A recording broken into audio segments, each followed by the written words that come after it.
It's not such a problem. In fact, it's good for you and me. साथियों शुरू करें। राहुल जी आपको संबोधित करेंगे, उसके बाद में 3-4 सवाल लेंगे। आधे घंटे या 35 मिनट का समय है हमारे पास, तो मैं राहुल जी से गुजारिश करूंगा कि अब शुरुआत। धन्यवाद जयराम जी।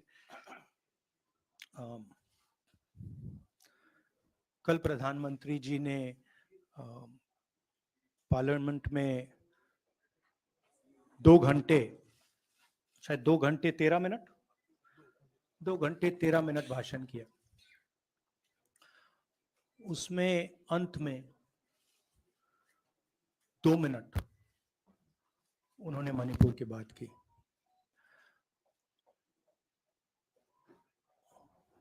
मणिपुर में महीनों से आग लगी हुई है, लोग मारे जा रहे हैं, बलात्कार हो रहा है, बच्चों को मारा जा रहा है। और अगर आपने देखा होगा कल, तो प्रधानमंत्री हंस हंस के बोल रहे थे, मुस्कुरा रहे थे, जोक्स क्रैक कर रहे थे, हंस रहे थे। ये उनको शोभा नहीं देता है। हिंदुस्तान का प्रधानमंत्री, अगर इस देश में हिंसा हो रही है, दर्द हो रहा है, हिंदुस्तान के प्रधानमंत्री को 2 घंटे मजाक नहीं उड़ाना चाहिए। विषय कांग्रेस नहीं था, विषय मैं नहीं था, विषय मणिपुर है। मणिपुर में क्या हो रहा है और उसको एकदम क्यों नहीं रोका जा रहा है, ये विषय है। मैं आपको अपना एक्सपीरियंस देता हूं, जो मैंने शायद अभी तक बोला नहीं, शायद पहले बोल देना था।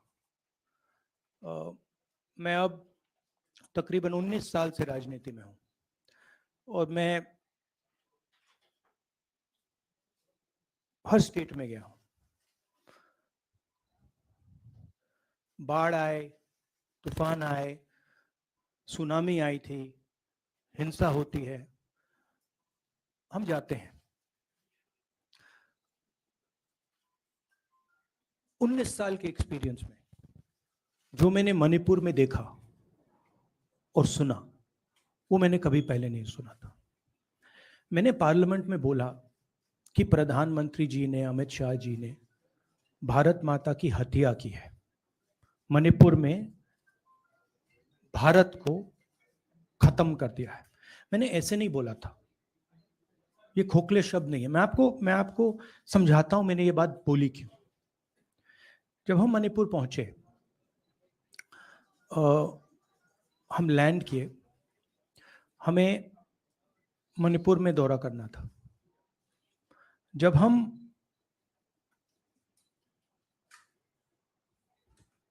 मेटे एरिया में गए, हमें साफ कहा गया था कि अगर आपकी सिक्योरिटी डिटेल में कोई भी कुकी होगा, उसको आप यहां मत लाइए क्योंकि हम उसको मार देंगे। और जब हम कुकी के एरिया में गए, हमें कहा गया अगर कोई मेथे आपकी सिक्योरिटी डिटेल में होगा, उसको आप मत लाइए, उसको हम गोली मार देंगे। हम जब गए, हमें मेथेस को परे करना पड़ा, हमें कुकीज को परे करना पड़ा। मतलब एक स्टेट नहीं है, आज 2 स्टेट है। स्टेट की हत्या कर दी गई है और उसको चीर दिया गया है। इसलिए मैंने बोला हिंदुस्तान की हत्या मणिपुर में बीजेपी ने कर दी है। और जब मैंने कल प्रधानमंत्री को देखा हंसते हुए, मजाक उड़ाते हुए, मैं समझ नहीं पा रहा था कि हिंदुस्तान का प्रधानमंत्री इस प्रकार से कैसे बोल सकता है। प्रधानमंत्री को ये पता नहीं लग रहा है कि हमारे देश में क्या हो रहा है। छोड़िए, नहीं जाना चाहते हैं, उसके भी कारण है, शायद मैं बता नहीं सकता हूं आपको,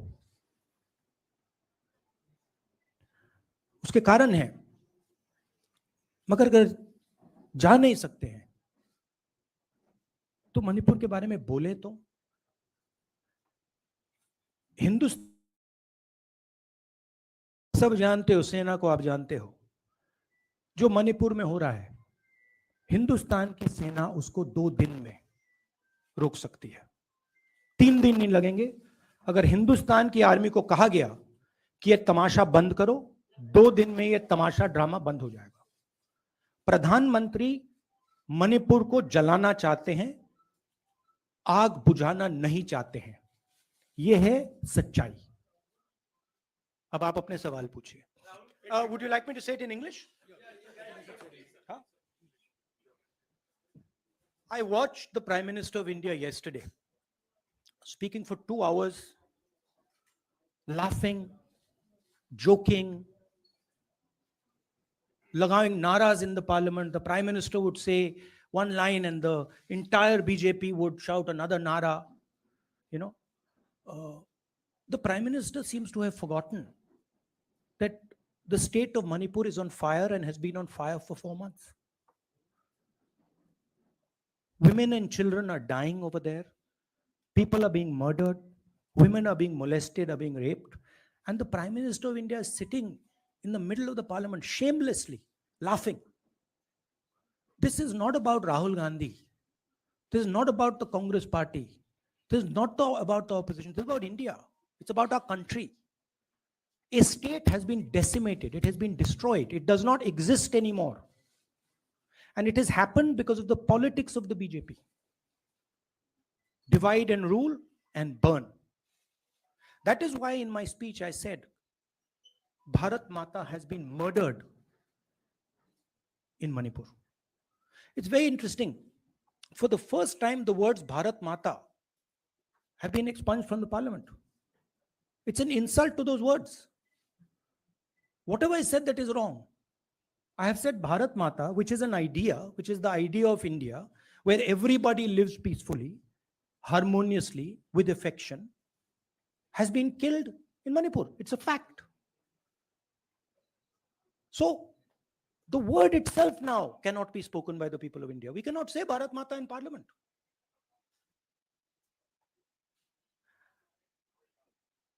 I want to tell you about my own personal experience of Manipur. I've spoken to you about, I spoke in parliament about the women I met, the pain I heard, but I want to tell you why I said India has been murdered in Manipur. And I said it because Manipur no longer exists as a state. A state requires control. A state requires authority. That is disappeared in Manipur. It does not exist. And I saw this with my own eyes. When we went to Manipur, when we went to the Meitei area, we were categorically told that please ensure, we want you to come, we love you, but please ensure that if there are any cookies in your security detail, they do not come into our area or we will shoot them. When I went into the cookie area, we were told the same thing. We love you, we want you to come. But please make sure if there are any Meiteis in your security detail, we will shoot them. Do not bring them here. Before going to the Meitei area, we had to remove all cookies from our security detail. Before going to the cookie area, we had to remove all Meiteis from our security detail. When we went there, the security forces, central security forces, told us we have never seen anything like this. We were told it is completely outside our control.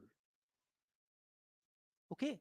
That is why I said Manipur has been murdered by the BJP, and the idea of India has been murdered by the BJP in Manipur.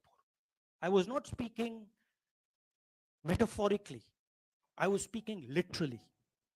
Now, the Indian army, it will take the Indian army 2 days to put an end to the nonsense that is going on in Manipur.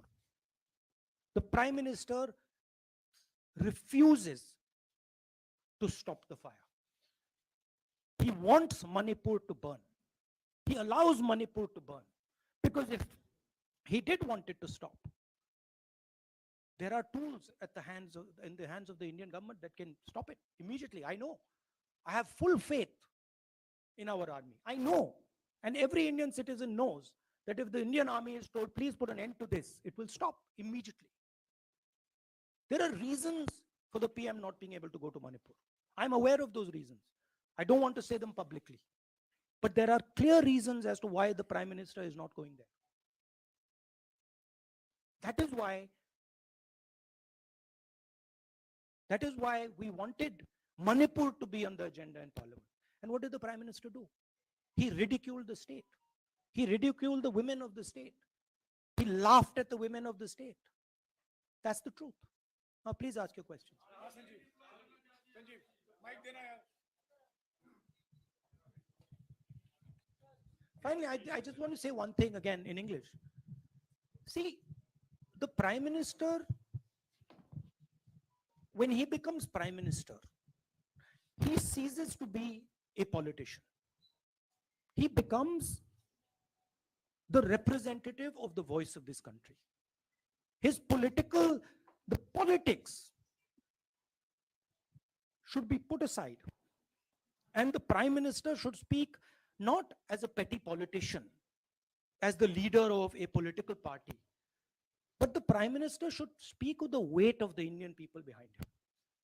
And it's tragic to watch Mr. Narendra Modi. It's sad because the Prime Minister does not understand what he actually is. He is our representative. He's my representative. He's all our representative. And watching the Prime Minister spend 2 hours talking about the Congress, talking about the opposition, making ridiculous remarks about the name, this really does not do justice to an Indian Prime Minister. I've seen Prime Ministers from the Congress party. I've seen Prime Ministers from the BJP. I've seen Mr. Vajpayee. I've seen Mr. Dev Gowda. None of them have ever done this. There's a complete misunderstanding in the mind of Narendra Modi ji about what the Prime Minister of India is. Rahul ji, you wanted the Prime Minister to speak in Parliament, and now that he's spoken, and you've said that he wants Manipur to continue to burn. So, what is the Congress Party's next step to retrieve Manipur and save it? The only conclusion I can draw, because the Prime Minister has tools in his hand that can stamp out the fire in Manipur certainly within 3 or 4 days. But for some reason, he's refusing to use those tools. Right? The Prime Minister could at least go to Manipur, talk to the communities, and say, I'm your Prime Minister. Let's start talking. It will be taken seriously. So I don't see any intention. Rahul ji कल ये भी प्रधानमंत्री ने अपने भाषण में कहा कि 2018 में ये लेके आए थे, 2023 में विश्वास प्रस्ताव लेके आए और 2023 में भी लाएंगे। तो एक तरीके से उन्होंने साफ तौर पर ये कह दिया कि मैं तो हमारी सरकार अगली बार भी बन रही है। एक पॉलिटिकल बात भी उन्होंने कही। तो आप उनके पूरे भाषण को आप ये कह रहे हैं कि पॉलिटिकल भाषण ज्यादा था, मणिपुर पे बात बहुत कम थी, तो इसको कैसे देखते हैं? नहीं, भाषण हिंदुस्तान के बारे में नहीं था, भाषण नरेंद्र मोदी जी के बारे में था। वो अपनी राय, अपनी राजनीति, अपने एम्बिशंस वो आपको दे रहे थे। सवाल ये नहीं है कि नरेंद्र मोदी जी 24 में प्रधानमंत्री बनेंगे या नहीं। सवाल ये है कि मणिपुर जल रहा है, महिलाओं का बलात्कार हो रहा है, लोग मारे जा रहे हैं। सवाल ये है, अगर ये प्रधानमंत्री कहना चाहते हैं तो ये पब्लिक मीटिंग में कहें। मजाक बनाना चाहते हैं तो जब मणिपुर नहीं चल रहा है तो करें। बट प्रधानमंत्री को ये समझ आनी चाहिए, बात समझ आनी चाहिए कि पार्लियामेंट में जो चर्चा हो रही थी वो उनके बारे में नहीं थी, तो मणिपुर के बारे में थी। सर नमस्कार। कल प्रधानमंत्री ने बार-बार कांग्रेस का नाम लिया और ये आरोप लगाया कि नॉर्थ ईस्ट और मणिपुर की सारी समस्याओं के कांग्रेस जिम्मेदार। आप क्या जवाब देंगे? नहीं, अभी मैंने बोला ना, वही तो जवाब है। मुझे प्रधानमंत्री को जवाब देने की जरूरत नहीं है। मैं सिर्फ ये कह रहा हूं कि एक स्टेट की हत्या की गई है। भारत माता की हत्या कर दी गई है मणिपुर में।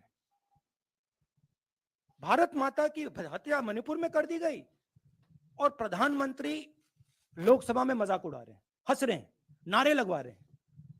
मुझे क्या जवाब देने की जरूरत है?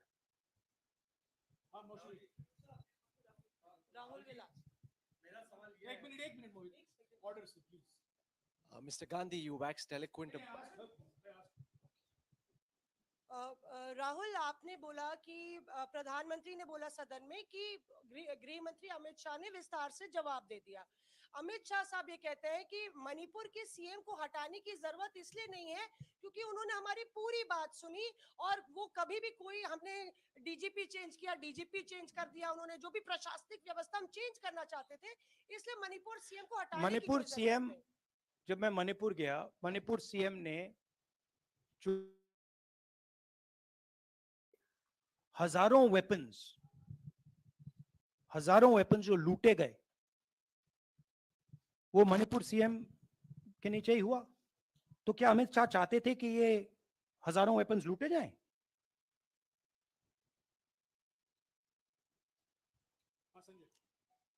राहुल जी, जो हिंसा चल रही है, क्या अमित शाह चाहते हैं कि हिंसा चलती जाए? चीफ मिनिस्टर उसको रोक नहीं पा रहा है। अमित शाह जी कह रहे हैं कि भैया वो हमारी बात मान रहा है, तो क्या आप चाहते हैं कि मणिपुर चलता जाए? राहुल जी, एक संसद में एक नया ट्रेंड दिखाई दे रहा है कि कई सेशन से अपोजिशन के एमपीज या तो सस्पेंड हो रहे हैं या डिस्क्वालीफाई हो रहे हैं, या एक सेशन से ज़्यादा ये अपोजिशन के एमपीज का जो प्रिविलेज मोशन या प्रिविलेज रूल्स के तहत जो डिस्क्वालिफिकेशन हो रहा है या सस्पेंशन हो रहा है, इसका जो ट्रेंड बढ़ रहा है, इसको आप लोग कैसे एड्रेस करेंगे? आप देखिए, एमपीज को निकालें, वापस डालें, हमारा काम बदलता नहीं। हमारा लक्ष्य जो मणिपुर में हो रहा है उसको रुकवाने का है। जो भी औजार हमारे हाथों में है, उस हिंसा को रुकवाने के लिए उनका हम प्रयोग कर रहे हैं और करेंगे।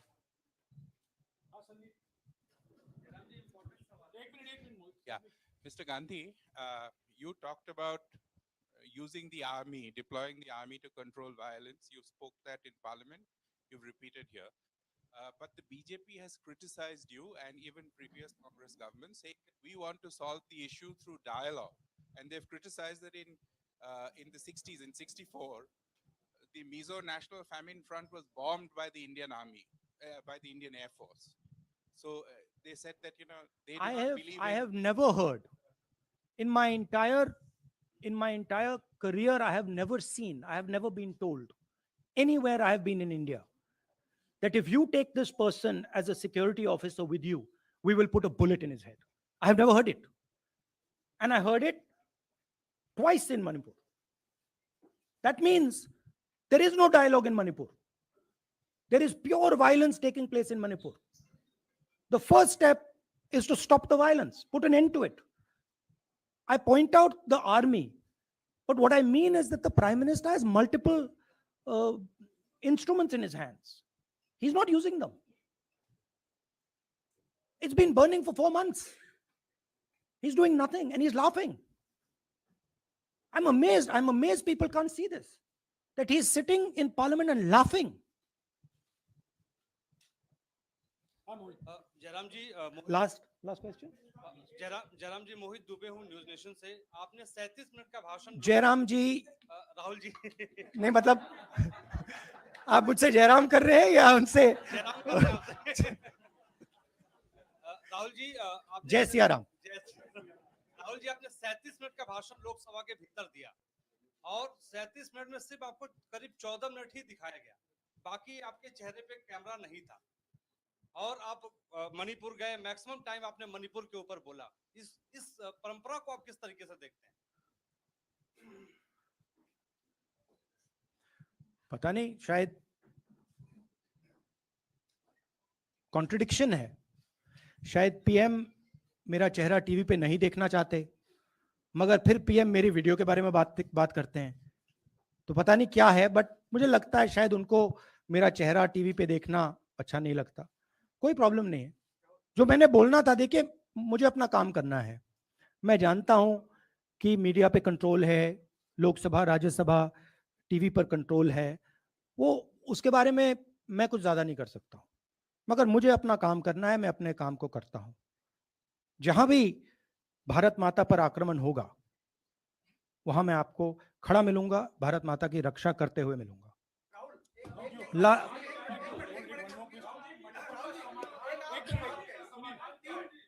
एक मिनट हाँ, I, okay, last question brother. so the Supreme Court has already said what it has in terms of a constitutional breakdown, as well as now, you are asking for the army.